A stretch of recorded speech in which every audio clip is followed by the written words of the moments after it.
Gusto mo ba mag-start ng business pero wala kang budget? Alam mo, pwede mong i-start yan using Etsy and Printify. And it's called Print on Demand. Gagawa ka lang ng mga design and pwede mo siyang ilagay sa eco bag, t-shirt, hoodie, mugs. And stay tuned, ituturo ko sa inyo kung paano nyo umpisahan to. Makikita nyo to mga hoodie na to. Bale, pwede kang gumawa niyan using Printify. Sila yung magpiprint and i-ship nila kay customer. Ikaw yung magiging middleman. So, yung profit sa'yo mapupunta.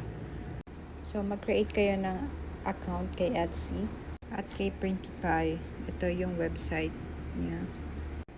Ito yung mga catalog ni Printify. Free siya. Pwede nyo siyang gawin. And whenever you have order in Etsy,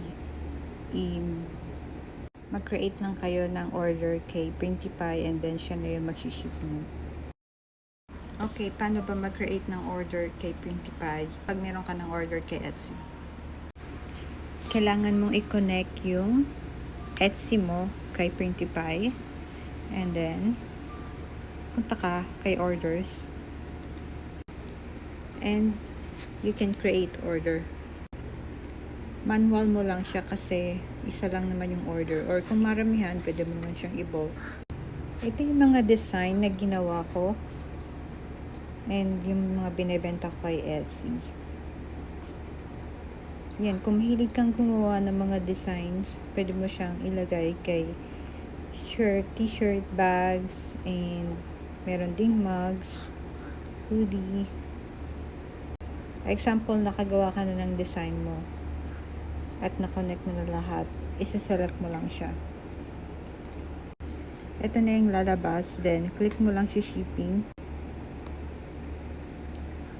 Yung umorder sa'yo sa Etsy, ipifill out mo lang siya. Ito.